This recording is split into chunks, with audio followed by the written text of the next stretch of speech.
Hello everyone, welcome to my YouTube channel. इस video में हम देखेंगे कि अगर आपने एक नया अपार्टमेंट में एक फ़्लैट ख़रीदा हो या फिर आपने एक नया इंडिपेंडेंट हाउस ख़रीदा हो और बिल्डर ने आपको उसका डोर नंबर या पीटीआईएन प्रोवाइड नहीं किया हो, तो हम कैसे घर बैठे इसको अप्लाई कर सकते हैं। उसका प्रोसेस काफ़ी सिंपल है। आइए हम देखते हैं पहले हमें क्या डॉक्यूमेंट चाहिए ये सब के लिए।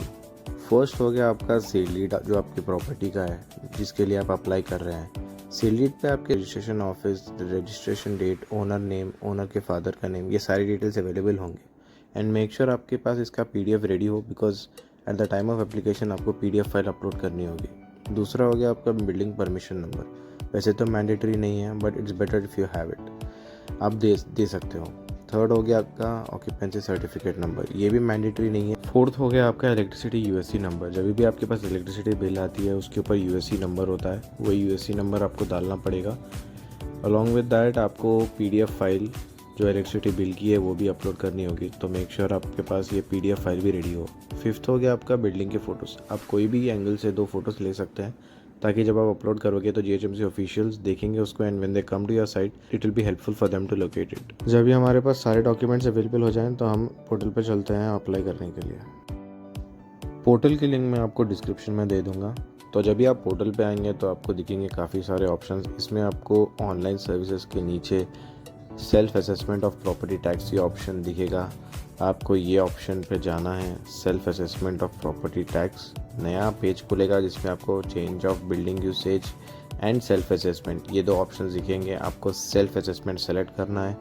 सेल्फ असेसमेंट सेलेक्ट करने के बाद आपको मोबाइल नंबर एंटर करने के लिए प्रॉम्प्ट करेगा। बेटर होगा वो मोबाइल नंबर दें जिस पे आप अवेलेबल हों, क्योंकि जीएचएमसी ऑफिशियल्स चाहे तो आपको यही नंबर पे कांटेक्ट करेंगे अगर उनको कोई डिस्क्रिपेंसी लगे।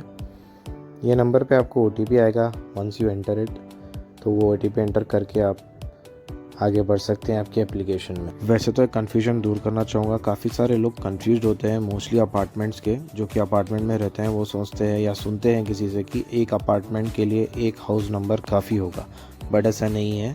हर फ्लैट के लिए आपको हाउस नंबर अप्लाई करना होगा और एंड इंडिविजुअली आपको पीटीआईएन भी अलॉट होगा, क्योंकि आपका इंडिविजुअल फ्लैट रजिस्टर हुआ है तो आपको उसका इंडिविजुअल टैक्स देना पड़ेगा गवर्नमेंट को। ओटीपी एंटर करने के बाद आपका ये एप्लीकेशन फॉर्म ऐसा खुल जाएगा।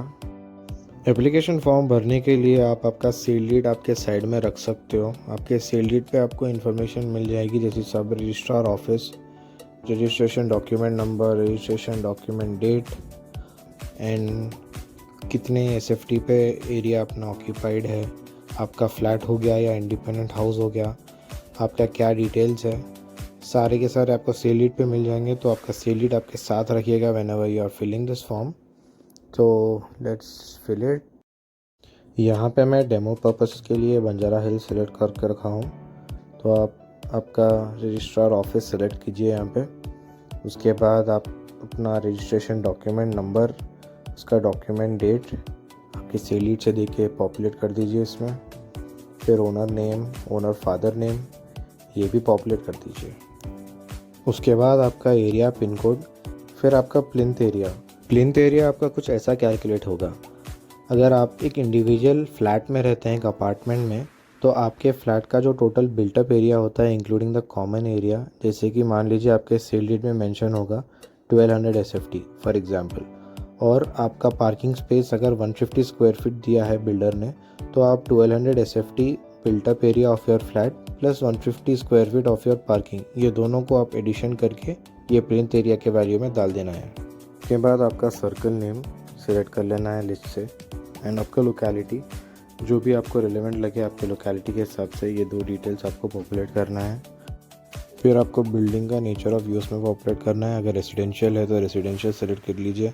एंड बिल्डिंग का एड्रेस, जो भी आपका एड्रेस है according to the sale deed आप पॉपुलेट कर दीजिए। उसके बाद नीचे आपको बिल्डिंग प्लान अप्रूवल पूछेगा। अगर आपके पास एक अप्रूव्ड प्लान है तो येस पे क्लिक कीजिए। एंड डिविएशन टाइप, इफ़ आपका बिल्डिंग में कोई डिविएशन नहीं है तो authorised building without deviation click कीजिए। उसके बाद आपको बिल्डिंग परमिशन नंबर एंटर करना है एंड बिल्डिंग परमिशन डेट, ये 2 भी डिटेल्स आपको बिल्डिंग परमिट डेट का जो सर्टिफिकेट होता है उसमें आपको मिल जाएंगे। फिर नेक्स्ट आता है आपका ऑक्यूपेंसी सर्टिफिकेट। वैसे तो मैंडेटरी नहीं है ये, अगर आपके पास सर्टिफिकेट अवेलेबल है तो यस पे क्लिक कीजिए and occupancy number and occupancy date ये 2 भी चीज़ें आपको आपके ऑक्यूपेंसी सर्टिफिकेट में मिल जाएंगे। और आपका electricity connection if obtained, yes पे क्लिक कीजिए, अपलोड कीजिए उसका पीडीएफ एंड आपको यूएससी नंबर एंटर करना है along with the connection date. Connection date आप आपका रजिस्ट्रेशन डेट का भी दे सकते हैं। फिर जब आप नीचे आते हैं आप 3 ये डॉक्यूमेंट्स देखेंगे, sale deed, building image 1 and building image 2। Sale deed आपको पीडीएफ अपलोड करना है, बिल्डिंग इमेज एंड ये 2 भी बिल्डिंग इमेजेस आपको जेपीजी फॉर्मेट में अपडेट करना है। और ऊपर भी जो आपने फ़ाइल अपलोड किया है इलेक्ट्रिसिटी बिल के लिए वो भी पीडीएफ होना चाहिए, उसका फॉर्मेट पीडीएफ है। एंड ये सारे फाइल्स इंडिविजुअली जो है 5 MB से क्रॉस नहीं होना चाहिए। अगर 5 MB से क्रॉस होता है तो ये फॉर्म सबमिट नहीं होगा। उसके बाद आप जब नीचे स्क्रॉल करोगे तो आपको ये 2 चेक बॉक्सेस दिखेंगे। आप ये 2 डिक्लेरेशंस यस मार्क करके नीचे का जो नोट है वो पढ़ लीजिएगा। जो आपका प्रॉपर्टी टैक्स है वो आपका ऑक्यूपेंसी सर्टिफिकेट का जो डेट है उस डेट से आपका टैक्स कैलकुलेट होगा। अगर मान लीजिए आपका ऑक्यूपेंसी सर्टिफिकेट ही नहीं है तो जो आपका प्रॉपर्टी का जो रजिस्ट्रेशन डेट है उस रजिस्ट्रेशन डेट से आपका प्रॉपर्टी टैक्स कैलकुलेशन स्टार्ट होगा। अभी हमने सारे डिटेल्स फिल कर दिया है एंड डॉक्यूमेंट्स भी अपलोड कर दिए हैं, तो मैं यहाँ पे सबमिट क्लिक करूँगा। सबमिट क्लिक करने के बाद हमें नेक्स्ट पेज पे हमारा जो अमाउंट है, जो कैलकुलेटेड अमाउंट, सिस्टम उसे कैलकुलेट करता है एरिया के अकॉर्डिंग। एंड हमारे जो डिटेल्स है जैसे कि प्लिंथ एरिया हो गया and the duration of our tax, कि हम जो ऑक्यूपेंसी सर्टिफिकेट का डेट लिखे हैं या रजिस्ट्रेशन डेट लिखे हैं उस डेट से हमारा टैक्स कैलकुलेट होगा एंड हमें शो करेगा स्क्रीन पे। एक बार जब आपके सारे डिटेल्स आपने वेरीफाई कर लिया हो तो आप क्लिक कर सकते हो प्रोसीड टू पेमेंट। आप पेमेंट पोर्टल के लिए रीडायरेक्ट हो जाओगे। वहाँ पे आप पेमेंट कर सकते हो थ्रू यूपीआई और कार्ड। आपके पास जो भी फीजिबल ऑप्शन है आप उस तरीके से पेमेंट कर सकते हो। एक बार आप अपने पेमेंट कर दिया हो तो आपको ऐसा एक्नॉलेजमेंट आएगा जीएचएमसी की तरफ से जिसमें आपका एप्लीकेशन नंबर मेंशन होता है, साथ ही आपका owner name, amount paid, transaction ID and transaction status, ये सारे डिटेल्स आपको इस एक्नॉलेजमेंट में मिलेंगे। आपने जो एप्लीकेशन के वक्त आपका मोबाइल नंबर दिया है उस मोबाइल नंबर पे आपको एसएमएस भी आएगा as an acknowledgement from GHMC. ये कुछ इस तरह दिखता है। ये ऑनलाइन एप्लीकेशन करने के बाद आपके जो नज़दीक के जीएचएमसी वार्ड ऑफिस होगा उसमें आपका रिक्वेस्ट जाएगा एंड वहाँ से आपको एक कॉल आएगी।